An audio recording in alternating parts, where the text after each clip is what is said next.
E são duas situações que envolvem Kaique, lateral esquerdo do Cruzeiro, e o William, lateral direito do Cruzeiro. Essa negociação entre o Como da Itália e o Cruzeiro já se arrasta há algum tempo e tal. Tinha gente até anteontem dizendo que o Cruzeiro não havia recebido uma nova proposta e gente do Como dizendo que não, que enviou uma nova proposta. Só que, de qualquer forma, hoje essa negociação entre os clubes teve um certo avanço. Só que não adianta, o Kaique não sai por menos do que o Cruzeiro exige. Segundo informações aí, o que também não é novidade, algo em torno de 15 pilica de euros, né? Então 15 milhões de euros. Só que tem um detalhe. O Como teria subido o valor em relação ao que foi apresentado no início do ano, só que o Betis pediu para dar uma segurada, porque pretende apresentar uma proposta pelos próximos dias. Recentemente chegou uma de 8 milhões e meio, o Cruzeiro nem respondeu, né? Meteu aquele legal fera. Aliás, se é que o Betis já não tem apresentado uma proposta hoje, por exemplo. Então, em resumo, o Como da Itália e o Betis disputam o lateral esquerdo do Cruzeiro. Na outra lateral, hoje, nosso produtor Guilherme Souza falou com Mário Celso Petralha, trocou algumas mensagens e tal, que é presidente do Atlético Paranaense lá, que confirmou que estava tratando com o Cruzeiro sobre o William e tal, mas ele, Petralha, disse ao Guilherme Souza que os valores pedidos pelo Cruzeiro para liberar o William agora estavam meio que fora das condições do Atlético Paranaense. Eu não sei se ainda pode virar, sabe? Mas o Cruzeiro, para liberar agora, quer uma compensação financeira. Caso contrário, segundo uma pessoa do Cruzeiro, ele cumpre o contrato até o final. De qualquer forma, estava aqui trocando uma ideia com um colega aqui, torcedor do Cruzeiro e jornalista, dependendo do que o Atlético oferecer ao William de contrato lá e de condições, talvez valha a pena até o William fazer um acordo com o Paranaense, pagar esse valor, essa compensação e seguir para lá. Talvez seja. De repente, um contrato maior, respirar novos ares, pode ser bom para o William. Então a gente vai aguardar aí os próximos capítulos sobre essa questão do William, se vai para o Como ou se vai para o Betis, e, aliás, do Kaique, se vai para o Como ou se vai para o Betis, e do William, se vai fechar com o Atlético Paranaense. Mas sobre o Kaique, o jornal Corriere dello Sport informou que o acordo próximo de ser fechado e que deve girar em torno de 14 milhões de euros, cerca de 84 milhões de reais, além de 1 milhão de euros em bônus por metas, né? Então, 15 milhões que a gente tinha falado. Ontem a gente falou. É o que o Cruzeiro pede. Ontem a gente falou. O Cruzeiro queria isso. E é com Como mesmo, né, Gagê? É. Então, ontem, uma pessoa do Cruzeiro disse que o Betis fez um contato e pediu para dar uma seguradinha só para esperar a proposta do Betis chegar. O Betis estava disposto a fazer uma proposta e tal. Então, aí essa pessoa me disse, olha, tá mais próximo de fechar com o Como. Mas o Betis fez contato. Então, a informação que você passou ontem era essa, né? Que o Betis vai fazer mais uma proposta, porque eles fizeram uma que não chegou nem perto daquilo que eles imaginavam, que o Cruzeiro imaginava. Aí o Cruzeiro, quando a gente fala o Cruzeiro, todo mundo que se envolve, deu mais uma oportunidade ao Betis de refazer uma proposta. É isso, né? Não que o Cruzeiro esteja fazendo leilão. Não, mas deu a possibilidade ao Betis de fazer mais uma proposta. Até porque, vocês lembram na semana passada, quando o Betis mandou a proposta, que uma pessoa passou uma informação que o Cruzeiro não colocou valor pro Betis? Aí eu perguntei, vocês mandaram quanto vocês querem? Nós não falamos nada. A gente tem um valor aqui que a gente só libera se chegar nesse valor. E aí nós não falamos nada. Então, eu imagino que o Como tem uma ideia, por isso está chegando aqui a quase 15, e o Betis pediu para dar uma segurada. Eu só não sei se o Betis vai conseguir fazer uma proposta melhor do que a do Como. E a gente tem que colocar também na balança a proposta para o Kaique, né? O salário do Kaique. Porque a proposta salarial que foi feita anteriormente pelo Como, antes da convocação dele para a seleção brasileira e pré-lista, já era. Você pode esquecer aquilo. O Como também tem que vir nessa direção, e o Betis, quem mais vier, a gente tem que colocar na balança também o que será oferecido ao Kaique. Eu acho que o Cruzeiro ficou numa posição muito confortável para negociar, pensando em termos de clube. Já falamos, o cenário ideal para um Cruzeiro mais forte no segundo semestre seria que o Cruzeiro não negociasse ninguém, mas o futebol não é assim, né, gente?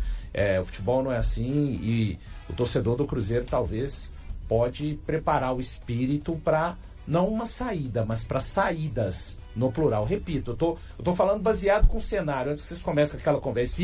Quando o Valu fala assim... Quando o Valu fala assim é porque tem alguma coisa. Não tem nada. O Valu pode ter... O Valu pode ter... O Valu pode ter sentimentos. Tudo que o Valu falar, você anota. O Valu pode ter sentimentos, impressões igual... Mas é impressionante, seus sentimentos não falham irmão. Qual a dificuldade do Cruzeiro em relacionar o jovem Papi para treinar com um profissional? O jogador do Palmeiras já estaria vendido para a Europa.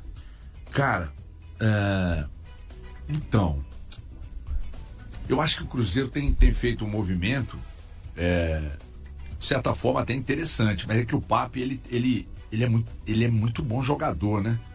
Mas será que para a posição que ele joga? Eu não sei, mas enfim, o Palmeiras é um grande vendedor, né, Luciano? O Palmeiras naturalmente é um grande vendedor. Então o mercado já olha para o Palmeiras como um clube formador. E o Palmeiras não tem muito pudor para vender, não. Só que o processo dos jovens não é assim no Palmeiras. Olha o Endrick, por exemplo. O Endrick estava estourando. É os fora de série que jogam, né? Não, mas assim, a coisa lá... O Cruzeiro, para mim, não só o Cruzeiro, os clubes, de uma forma geral, tirando o Palmeiras, não tem processo para fazer a tal transição da categoria de base para o profissional. Não tem processo. Às vezes, quando chega numa reta final de um campeonato em que os clubes estão ameaçados e que aí os profissionais já não renderam, esses caras começam a virem para o campo, sem às vezes terem jogado no Campeonato Mineiro. Eu estou muito curioso para entender o que vai acontecer no Cruzeiro no começo de 2027 com a permanência do Arthur Jorge. Porque, vamos lembrar, o Cruzeiro não consegue terminar um ano e começar o ano seguinte com o mesmo técnico desde 22. Desde que o Paulo Pesolano terminou em 22 e começou 23. Mesmo assim, o Paulo Pesolano começou 23 e estava com a cabeça em Nárnia. Que o Pedro Martins depois confessou que fez um movimento erradíssimo do Pesolano ter falado lá em novembro que consumiu-se demais e que não estava com a cabeça sempre... Não, cara, quando alguém fala que não está com a cabeça num determinado lugar, deixa embora. Não faz sentido em nenhuma situação você querer manter aquela pessoa trabalhando naquela função. Então... Porque esse ano, com a chegada do Tite, mais um ano, e isso aconteceu, não estou colocando só na conta do Tite não, tá, pessoal?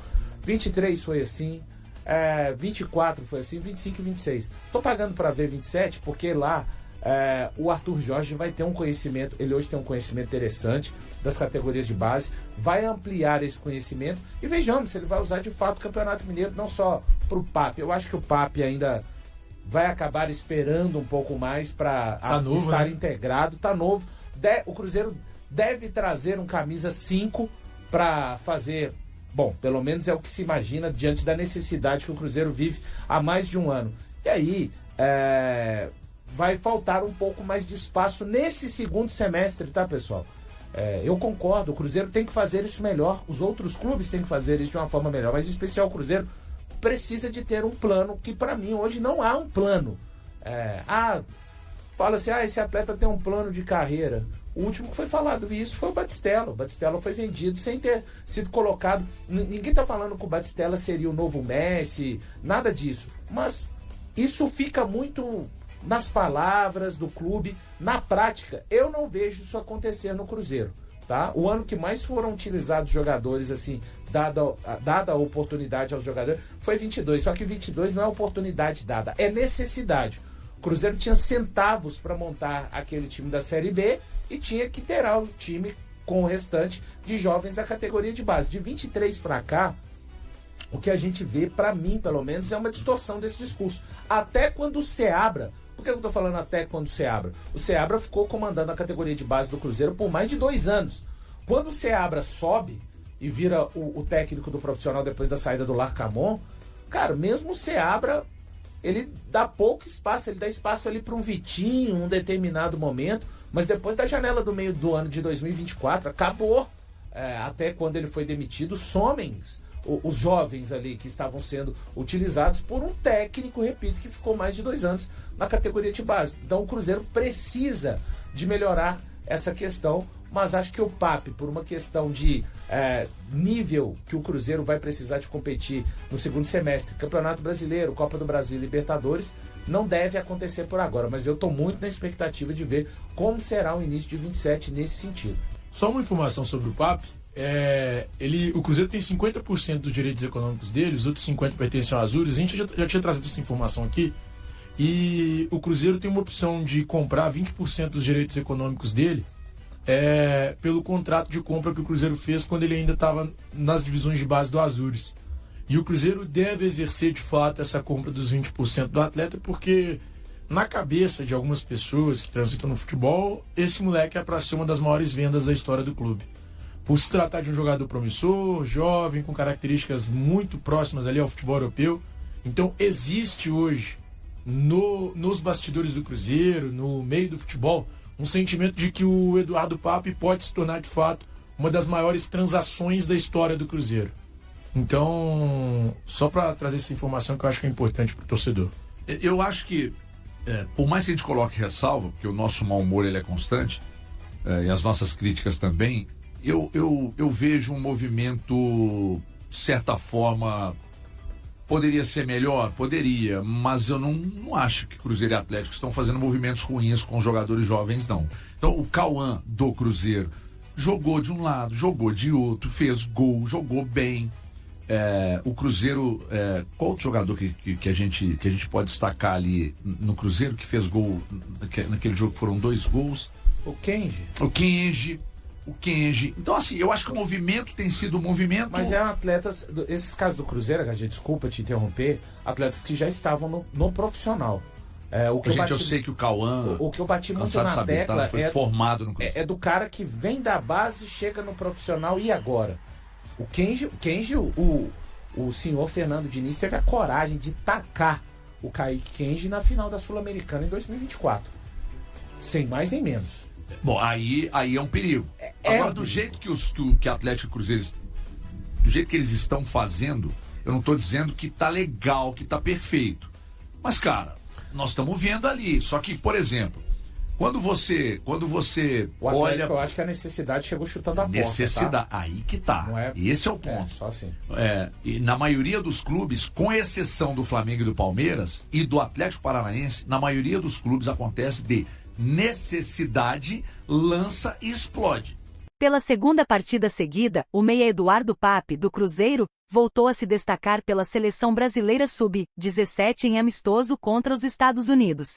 Na noite desta quarta-feira, na Arena das Dunas, em Natal, o jogador marcou o gol que garantiu a vitória brasileira por 1-0. O lance decisivo aconteceu na etapa final, quando o confronto caminhava para um empate sem gols.